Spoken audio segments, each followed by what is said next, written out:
Alright, let's continue our discussions of the political theory of John Rawls. We now move to his next crucial idea, the idea of primary goods. Rawls uses primary goods as the index of what citizens generally need, whatever else they value in life. This basically includes your basic liberties, freedom, like freedom of religion, freedom of speech, freedom of movement, your uh, political rights like the ability to run for public office, the power to vote, and so on. Okay?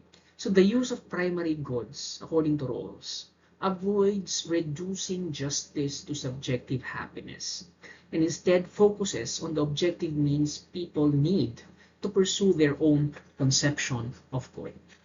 So this means that in order for there to be truly a just society, or where we have institutions that are based on the framework of justice as fairness, there is this notion of primary goods, which means to say that people must have primary goods. Everyone else, regardless of your birth, regardless of your status, your wealth, your health, and so on, your gender, your race, you must have these basic primary goods. Because for Rawls, this is how he tried to conceptualize the idea that there must be fairness in the society. Right? And justice should not be based from subjective happiness, just like utilitarianism. Because in utilitarianism, it's just the greatest good for the greatest number. Right? It's all about pleasure. It's about seeking more and more pleasure. So the more people feeling pleasure, the better it is. But for John Rawls, that's the formula for inequality. And so in order for us to avoid that, he concocted this notion of primary goods, right? And these primary goods must be enjoyed by everyone, regardless of your status in the society. Then there comes the two principles of justice. John Rawls argues that parties in the original position would choose two principles rather than utilitarian maximization of unrestricted market liability. Remember that John Rawls discussed this idea of original position, akin to the state of nature. Hopefully you can remember that. And then you have the veil of ignorance, so that policymakers or legislators or the framers of the society that will be there, they're going to be fair. And when they are fair, it means to say that they are giving primary goods to everyone. And of course, the institutions are built on the two principles of justice. If there is true fairness, then there must be these two principles of justice according to John Rawls. The first one, each person has an equal claim to fully adequate scheme of equal basic liberties compatible with the same scheme for all. So these basic liberties must be enjoyed by all. Not just the rich, not just, the powerful or the social elites, but everyone else. Second, social and economic inequalities are acceptable only if offices are open under fair equality of opportunity and inequalities work to the greatest benefit of the least advantage. So for John Rawls, here comes his moralistic side. He wants to take care of the poor. He wants to take care of the less privileged. And to the second principle of justice. Yeah, there is inequality. It's very difficult to completely eradicate inequality in the society. But social and economic inequalities can only be acceptable only if offices or the public offices, positions in the government, are open under fair equality of opportunity.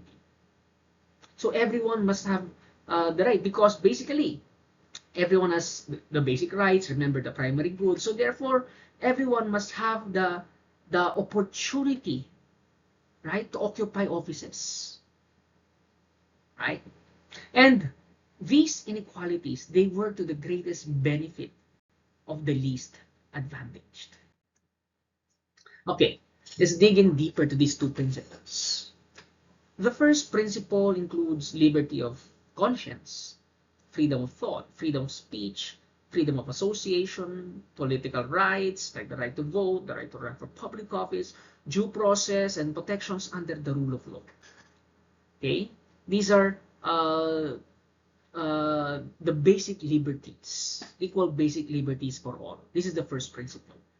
Its point, or it's the reason for such, is to secure citizens' standing as free and equal participants in a constitutional democracy, so that everybody could politically participate in an equal manner with everybody else. So political participation must be present. You must be capable of participating in the society, becoming a part of the society, proclaiming your voice within the society, regardless of your status in life. John Rawls insisted that these liberties cannot simply be reduced or exchanged for gains in welfare, efficiency, or national greatness. So, say for instance, let's say the example of, let's say, Brunei Darussalam. It's an absolute monarchy, right? But people are not basically saying anything about it. Why? Because they're living a good life. So in exchange of the kind of silence, supposedly, they gain welfare, they gain efficiency. The country gains national greatness. For John Rawls, that cannot be, these first principle basic liberties cannot be exchanged for these things, because this is very important in the functioning of a truly pluralistic and constitutional democracy. Right? Fair value of political liberty. John Rawls later emphasized that political liberties must have their value, not merely formal recognition on paper. It's not just about paper. It's not about, let's say, in the Constitution, we have the Bill of Rights, we have all these rights, recital of rights in the Bill of Rights. No, it does not end there, according to John Rawls. See, if extreme wealth concentration gives some citizens overwhelming political influence, then equal voting rights may exist formally, while equality of political power does not exist in reality, or is hollow in practice. So you see, even if you have these equal rights, your civil liberties and everything, but if extreme wealth concentration gives some citizens overwhelming political influence over others, then these rights have no sense. This is why Rawlsian theory often supports campaign finance controls and anti-corruption institutions, and limits on domination by concentrated capital.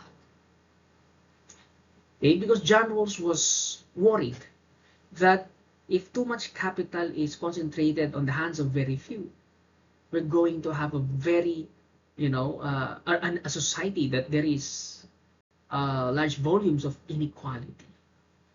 And for John Rawls, that's not good for constitutional democracy.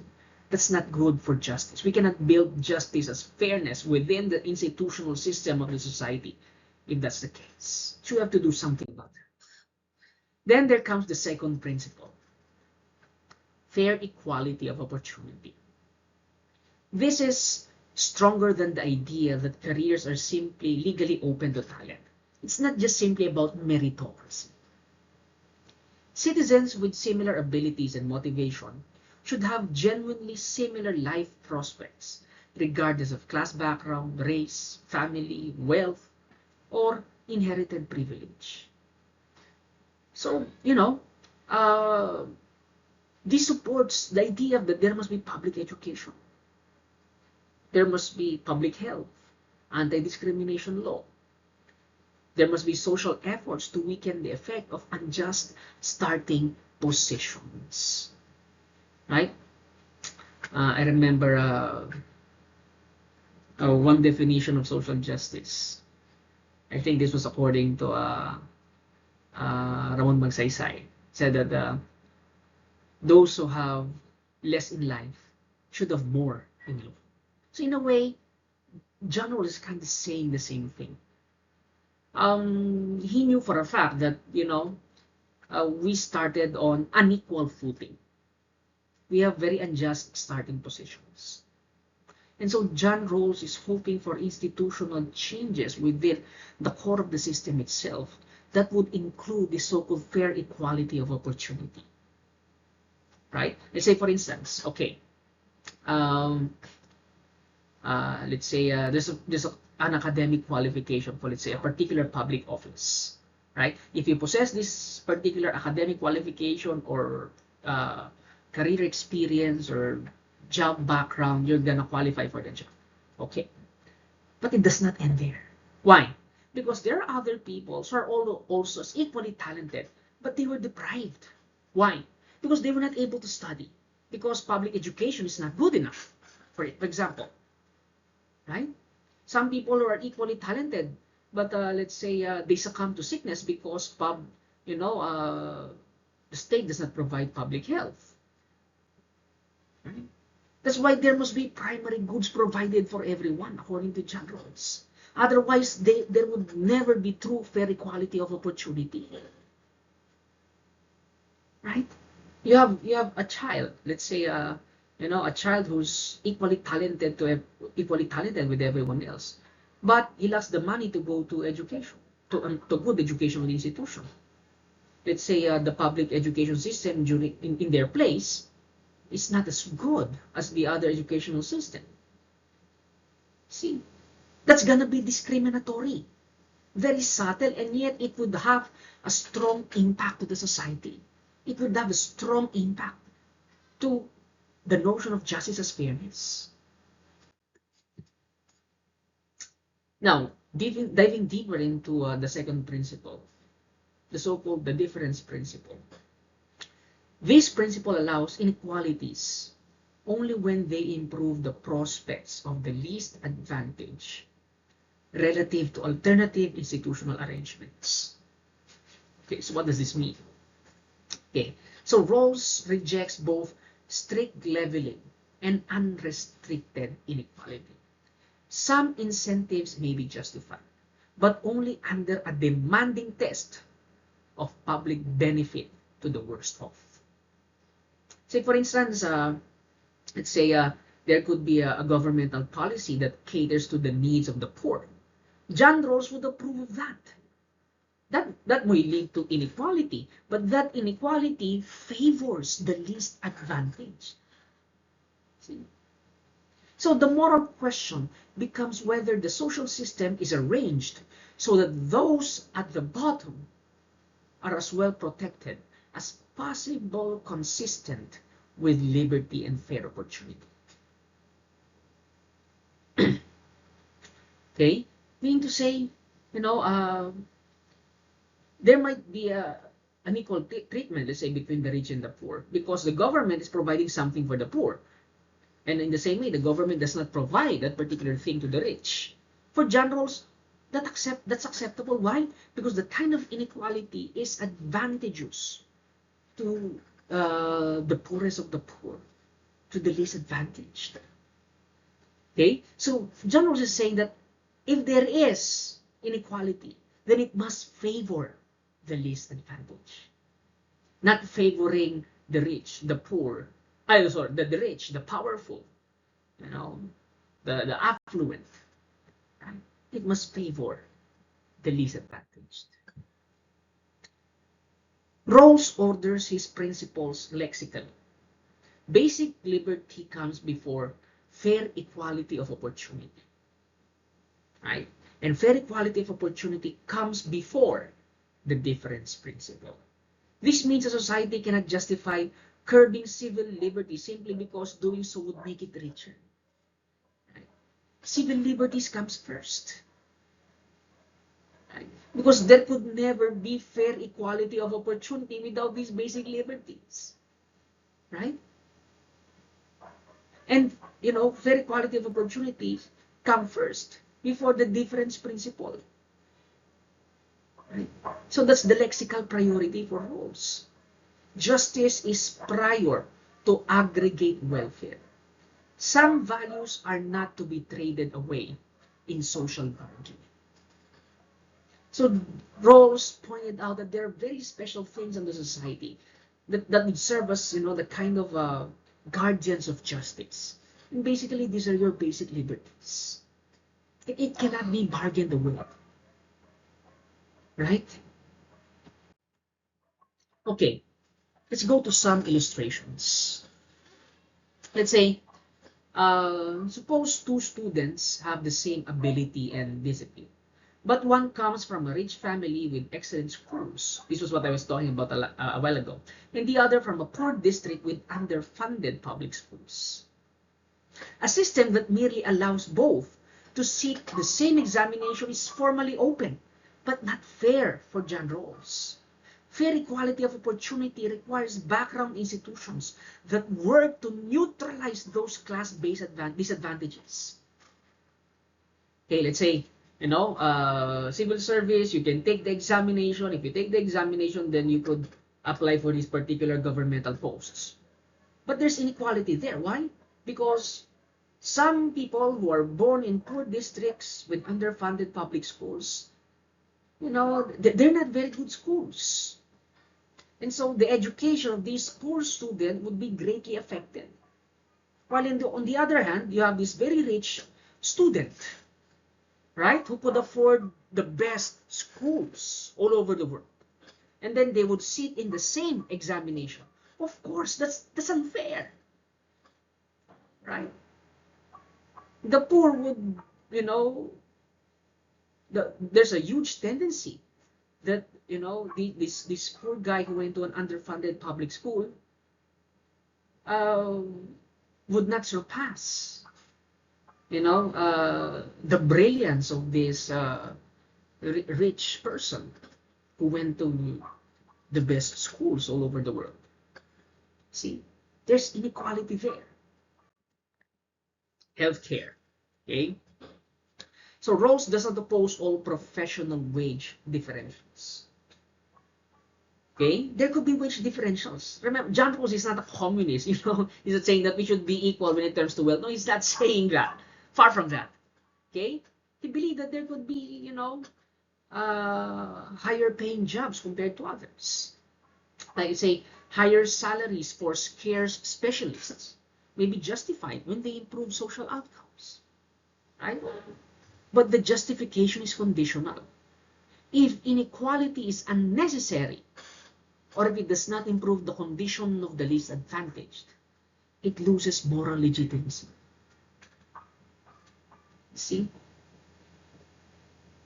So, when it comes to this, you see, healthcare, professional incentives, they must move towards the improvement of the condition of the least advantaged. Otherwise, they lose moral legitimacy.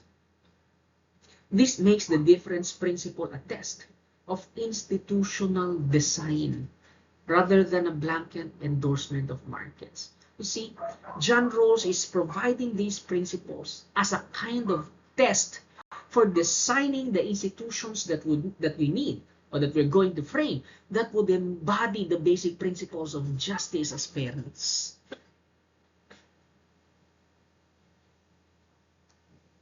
Right? All right, so what about John Rawls and property owning democracy? Rawls became skeptical of welfare state capitalism because it can leave wealth, productive assets, and political influence concentrated in a small class. He instead favored a property-owning democracy or related regime in which productive assets, education, and political power are more widely dispersed. The aim is not charity from above, but a citizen body able to interact as social and political limits. John Rawls is always aiming for this, right? A kind of equality when it comes to rights, when it comes to opportunities. Okay, he's always aiming for these things. For him, this is the institutional test for a just society. All right, so how do we see the kind of what do you call this, antagonistic ideas between Rawlsian political theory and utilitarianism? Utilitarianism treats society as if it were one large person whose well-being is the sum of individual satisfactions. Right? You just simply aggregate, individual pleasures or individual satisfaction.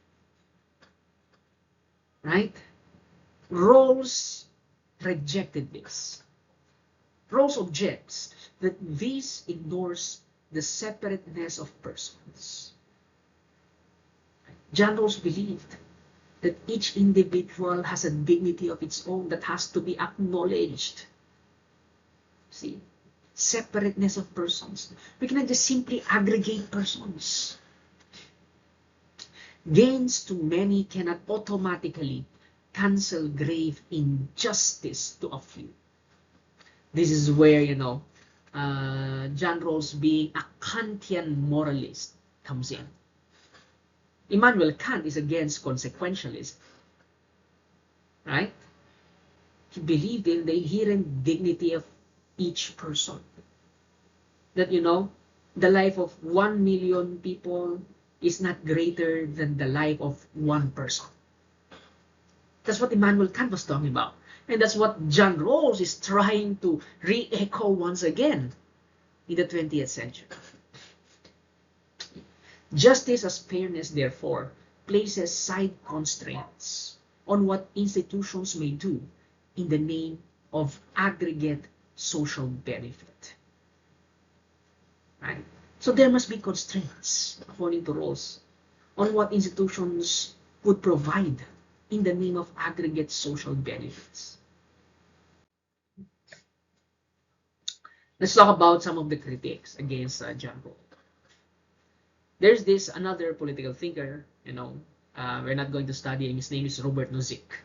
Okay? Nozick argues that redistributive principles, because John Rawls is talking about redistributive principles, like the difference principle, violate the idea of self-ownership in interference with legitimate holdings acquired by voluntary exchange.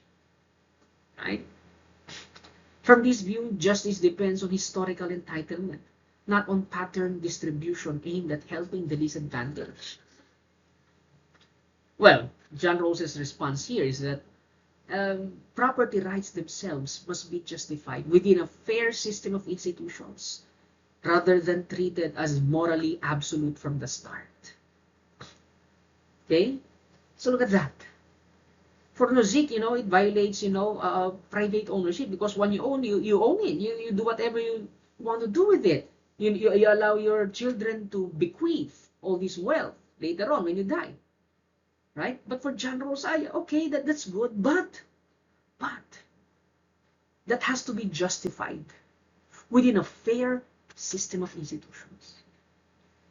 That may be allowed, but provided that we have a kind of a redistributive institution. Meaning to say, the kind of institutions that we have must be redistributing primary goods, so that there would be, the enjoyment of basic liberties, so that there will be fair and equal opportunity for everyone else.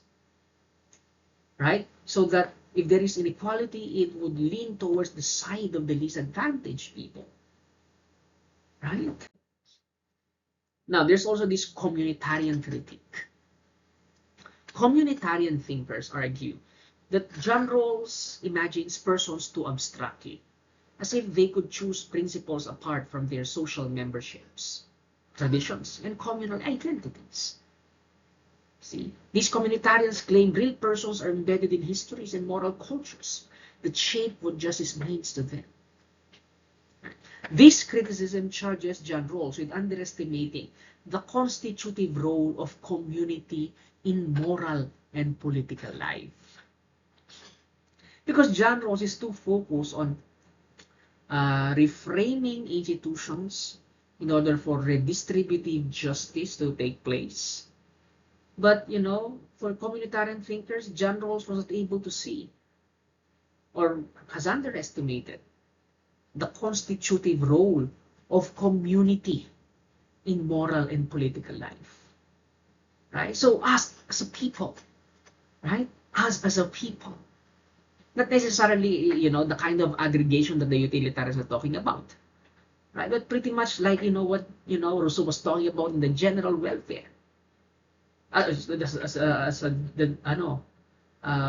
General welfare. Or the general will, I mean, sorry. The general will. Right? Kumbaga, pinagsama-sama mo yung society. Right? So, may epekto ito sa buhay ng tao, may boses ito.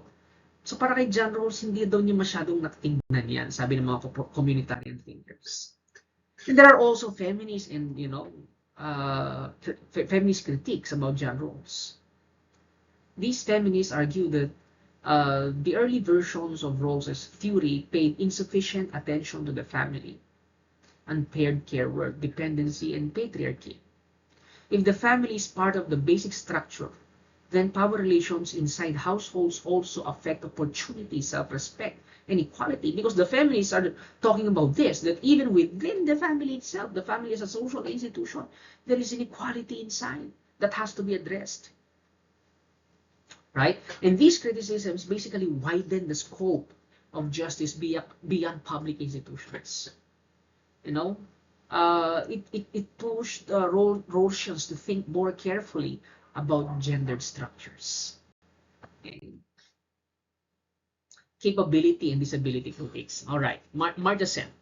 Right? I think we did a study very briefly at Amartya Sen. Right? So for guys like Amartya Sen, they question Rawls' reliance on primary goods because different persons convert the same resources into well-beings differently. Remember that for John Rawls, in order for there to be justice, there must be primary goods that is enjoyed by everyone, regardless of status. Right? A person with disability, illness, or social stigma may need more than equal resources to achieve equal functioning or equal freedom. See, the capability approach of thinkers like Amartya Sen therefore argues that justice should focus on what people are actually able to do and be, not only with goods they possess. Right? Amartya Sen would critique John Rawls in that way. That, you also have to take into consideration or focus on what people are actually able to do and become. Right? How do they achieve their satisfaction as a human being? How do they achieve happiness as a human being? That's why Amartya Sen would shift focus, right? Instead of focusing on justice, he would focus on freedoms. Okay, global justice. Okay, Rawls' later international theory does not extend the difference principle globally, right?